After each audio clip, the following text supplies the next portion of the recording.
G'day there, and welcome to another behind the scenes video from myself, Blakus. A number of you have been asking for a bit of an inside peek to Armies, Dragons, and Rings, a piece that I had the privilege of writing for the Hobbit 3 advertising campaign. So I've got the old Cubase project open here, and I'm happy to walk you through some parts of it and maybe give you a few insights into how I came up with some of my ideas and what I was asked to do. In case you haven't heard it, I'll play through it first. For the sake of my poor CPU, I will be just playing a full mix version, not through the MIDI for starters, just so you can get a clean version. And then after that, we'll pull apart the MIDI. If you've heard it before, feel free to skip through a couple of minutes, as I'm sure some of you are probably sick to death of it. All right, here it is.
All right. I gotta say, it's probably I can't remember if I said it already. It really was one of the most exciting projects I've had the chance to work on so far. Um, my lovely publisher Agus from Really Slow Motion gave me a chance to do this. He said they're looking for a track. They want you to use the themes, do whatever you want with it. Just make sure it ends up with something they've never heard before. So straight away, I was extremely excited. Sorry about the mess of a project. there's stuff all over the place here. When I opened it up before, I almost fell over. Couldn't find my way around. But I was given very short time to do this. I was actually at the supermarket buying some late night snack food for a couple of friends and my wife, and it was during this trip to the supermarket that I got the requests, and I got home and totally forgot to buy the food my wife had specifically requested. And needless to say, I got in pretty deep crap. But anyway, that's me getting off track. So I was pretty excited to be able to play around with the themes, and you might have heard that I did start it pretty traditionally, in the way that Howard Shore made Lord of the Rings famous. I know it's different. I didn't go back and reference his tracks or anything like that. I just played with the themes in the way that I remembered them in my head. And then I tried to build it into a more typical kind of trailer fashion. It's not a head-banging kind of trailer style, but it's kind of an epic emotional kind of style that hopefully brought back a few memories and nostalgia for fans of the Lord of the Rings and Hobbit series. So, all right, where to start? First of all, even at idle, this project is absolutely smashing my CPU right now. Wait, see if you can hear it. Help me, help me. Yep, can you hear that? That is my CPU screaming for help right now. I don't know what is wrong with me, but this project is just full of plugins and libraries and everything. It's pretty intense. So if you get any crackles or pops, I'm really sorry. I'll do my best to try and minimize that. Um, so I can start with strings, as I always do. I guess I'll just solo them. Before I do that though, let me just say it. I listened to all the sections before, strings and brass, and they sound really underwhelming by themselves to me. And I almost hesitate to show this because it's not how I intended it to be heard by anyone. But I know there's a lot of geeks out there like me who just probably dying to see how other people put stuff together. So for the sake of that, I guess I'm willing to do it. No, but for me, the secret in making a mock-up sound just convincing is how all of these limping samples kind of join together to make something sound not so crippled. And with clever orchestration and a lot of thought in arrangement and choice of sample libraries, it's very possible to get, a sound that a lot of people respond to. So here is the first crippled stem of strings. I don't even think I'll play it all the way through. I'll just play little sections of it. And my computer is... All right, here we go.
All right, that's the first embarrassing stem. Now, look, I accidentally clicked something there which made something sound funky before, but yeah, I'm not going to get into libraries too much in this video because as I look at all the tracks, there are just libraries left, right, and center everywhere from all over the place. So these strings, for example, some of it is Hollywood strings, some of it's Berlin strings, like the main legato string violin melody was Berlin strings.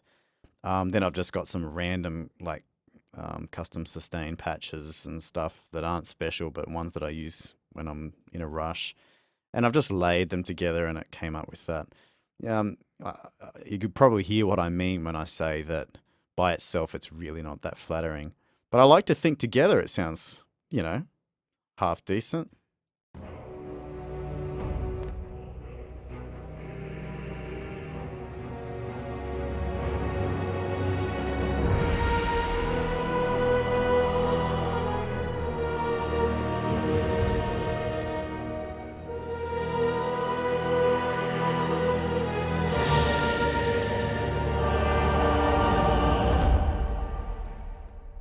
I quite like that. I mean, there's probably a lot of Howard Shaw fanatics out there that are just hating every second, but I don't know, deal with it. All right.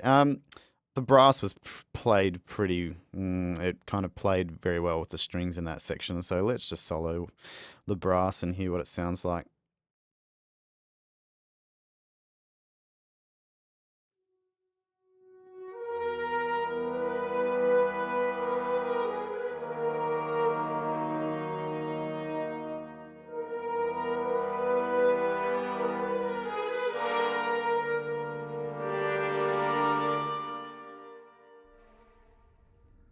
All right. Once again, libraries are all over the place. It's a bit of cine samples. It's a bit of Hollywood brass. It's a bit of custom again, and most of my custom stuff isn't fancy. It's just simple, really boring stuff. Most of the effectiveness, I think, comes from the way that I pay attention to the dynamics, which is probably something that a lot of composers don't pay enough attention to, especially particularly when it comes to brass. These notes, this static note here.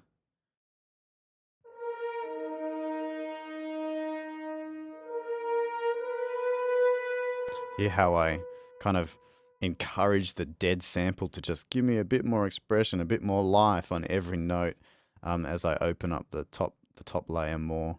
And then even on this bottom note here, the last note here, I'll play it. That little just flourish on the end just makes it sound so much better. I mean, if it was flat, it would be the most boring sample in the world, but bit of MIDI CC trickery and you've got a bit of fake life, which is what we do, right? All right. Percussion there wasn't very interesting. Percussion, once again, libraries are all over the place. I'm using Hans Zimmer percussion. I'm using Splitfire, orchestral. I'm using Damage. I'm using Drums of War. Look, sounds like I'm showing off, but I'm not. Sorry. Moving on. Choir.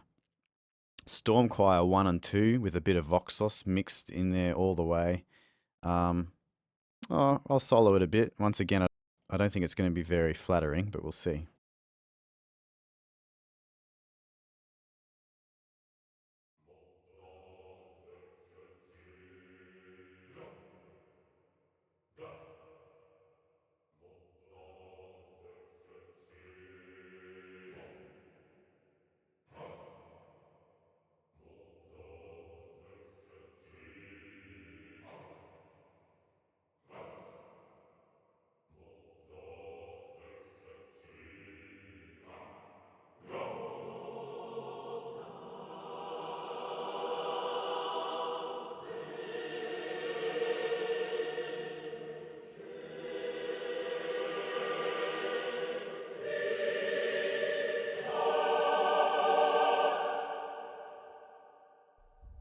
I was dying for the dynamics to go even harder there. I had the CCs maxed, but when you combine it with, a bit of brass that's beefing it up a bit and some strings that are all coming together, it sounds...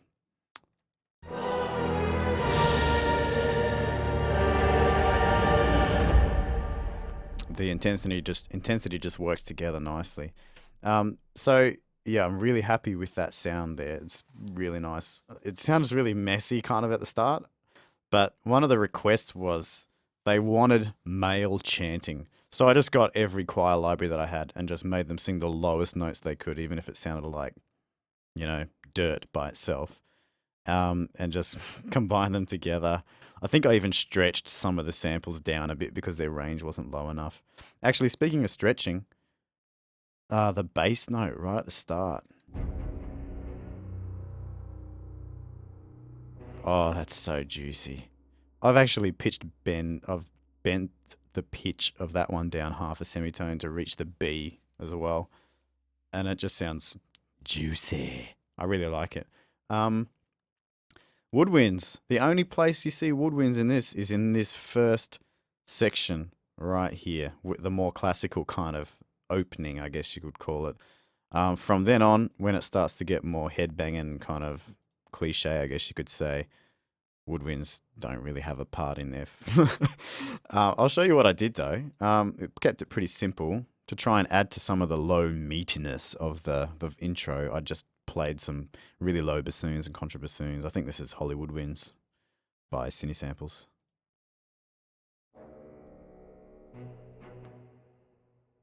Yeah, it is, and they're just sustaining a note. I'll solo it all.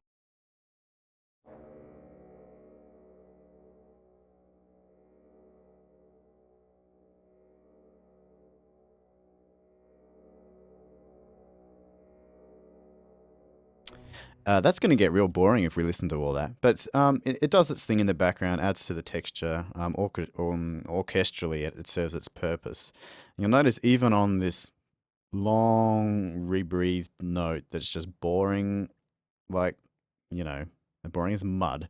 I've tried to inject at least a little bit of life into it, just by moving CC11, which just hard shifts the volume of the sample, doesn't even crossfade dynamics, just to give it a bit of movement.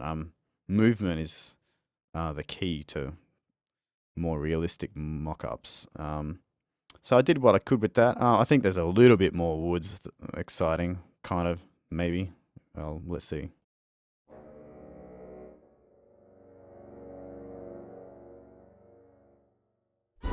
Whoa, don't get too excited. We played a chord with the bassoons. There is a bit of flute.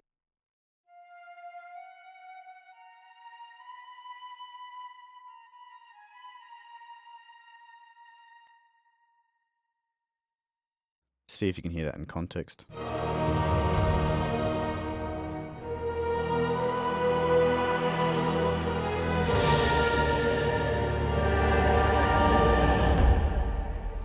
And then Woodwinds, time for you to go home. That's all we need you for today. Thanks for your service. Goodbye. No, but in all seriousness, I didn't really need them. The middle you'll notice this track was in 3 sections: classical, the middle section, which I'm not, it does its job. It's just a percussive kind of chanty sort of section.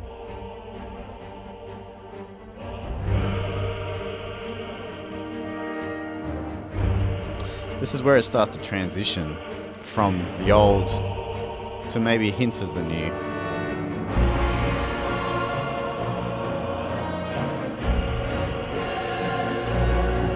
Yeah, I thought it would be clever to bring in that old theme on the offbeat. Really, I don't know if it worked, but for me, at the time, it made me excited.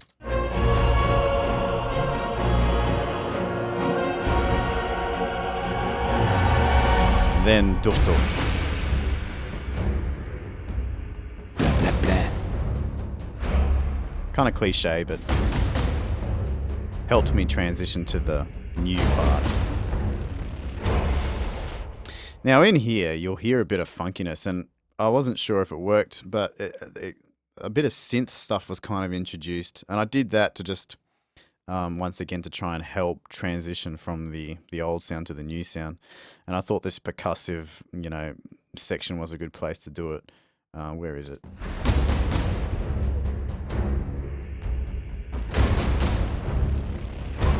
Can you hear that? It's like crunchy as. I don't even know what library it is. It's either Alpha by Hybrid 2 or Hybrid Tools from 8DO. Sorry, this project is so messy, I can't even find where that sound is. But it's in there somewhere. You can hear it, right? Yeah.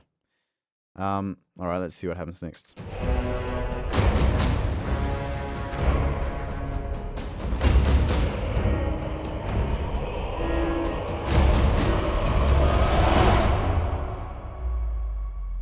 Oh, no, I didn't. Yeah, that's right. That was a sub drop. I know, I'm ashamed, but hey, kind of makes me feel good. All right, so in that build up to the sub drop, I was just wanted chaos, and so I had a few samples that a few rises in there. One of them was this one.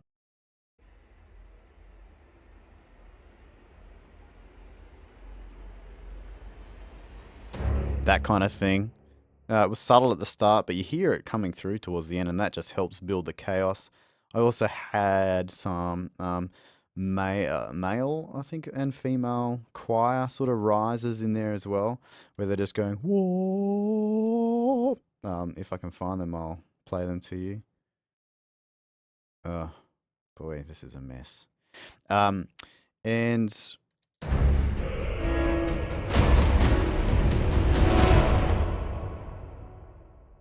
all right, I'll play that whole lead in, so all the samples can trigger probably going into the new section. Listen out for the rises.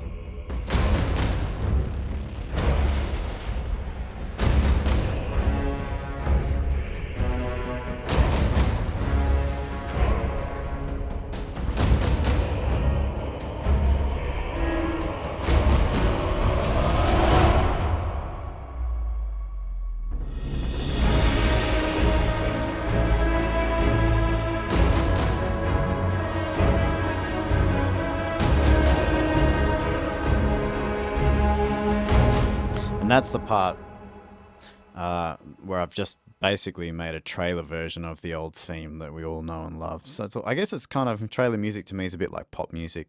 It's very simple. Chord progressions are simple. Melodies are pretty simple. But, you know, simple music is good, especially creative simple music. And I had a lot of fun stretching out that old nostalgic theme that we all love over a different chord progression, which made it feel kind of new and a bit ooh.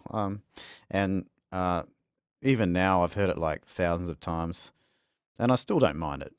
I mean, you feel free to tell me you hate it below, and that's totally fine. I'll be cool with it. I promise. But all right, some of the brass in here sounded all right. Let's see what it sounds like by itself.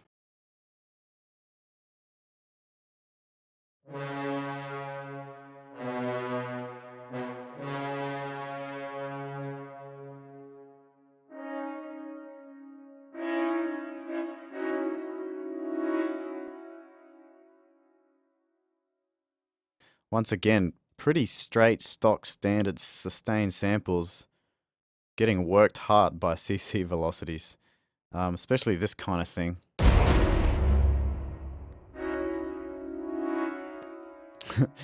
By itself, you can tell that it just sucks. It sounds terrible. But in context, if everything else is kind of trying to help it, it sounds much better.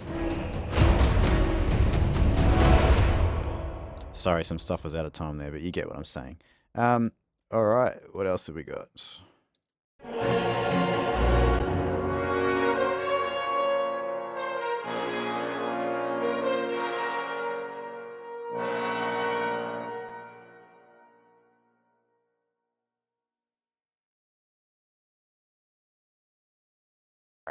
All right, there we go. Yeah, so by itself, really, again, not that impressive. Just a couple of low trombone chords, close chords, playing with the melody being played by trumpets and horns together. Tuba playing on the offbeat, bop, doing its thing. I think it's doubled with some strings and a bit of timpani.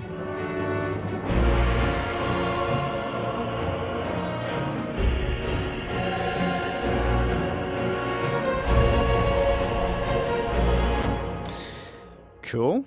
And yeah, the timpani's just going boom, boom, boom, boom, doing its.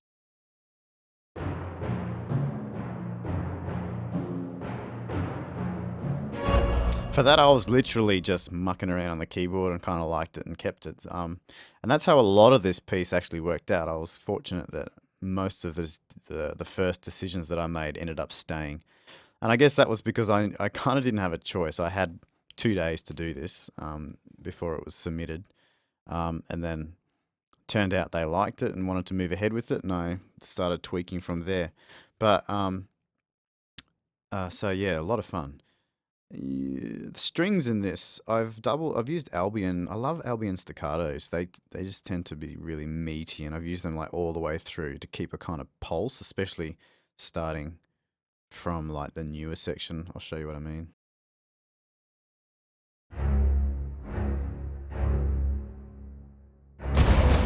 You know, that kind of feel. It does it really well. You can hear the players just digging into it massively.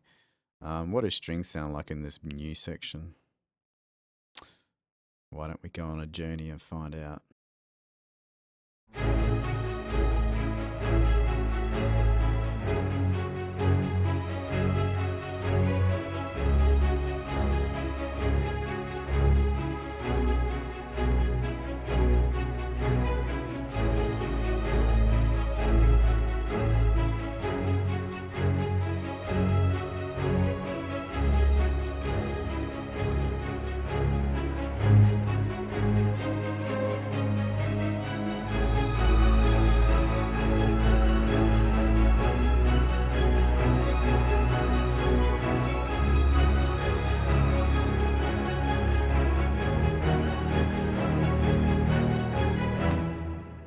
All right, you get the picture. That's more kind of standard trailery stuff, you know, spiccato strings, melody going, simple bass chords just chugging away. But it sounds nice. It's satisfying. I like it. It sounds good. What's brass doing in the new section? Who knows?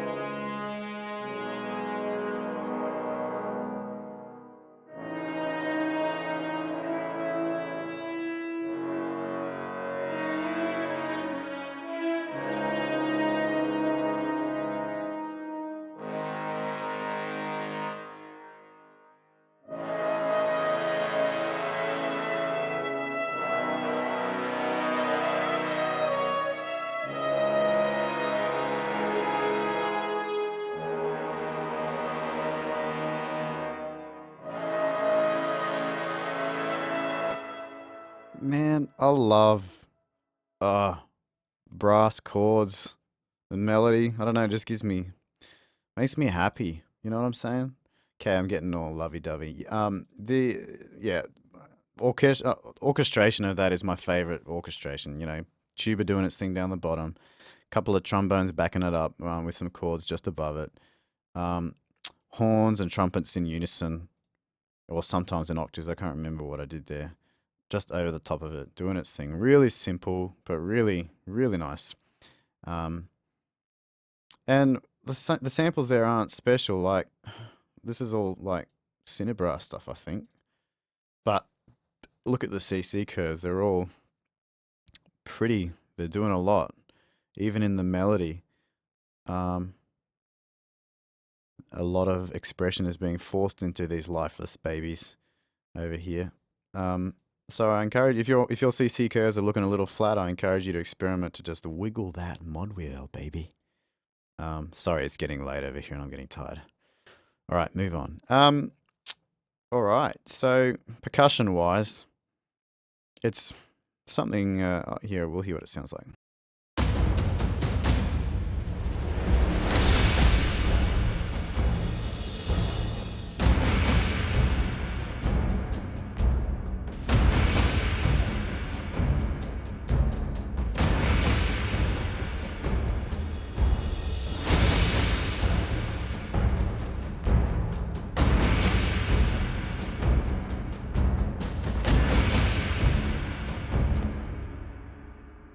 All right.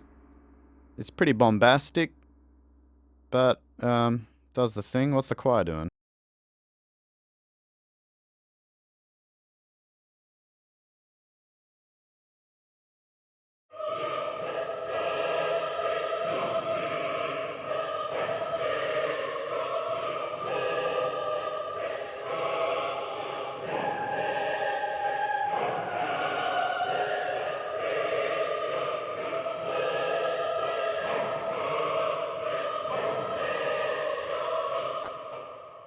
It's pretty fun. Like, I've kept the pulse going and the chanting going. I tried to keep the chant feel from the very beginning of the piece.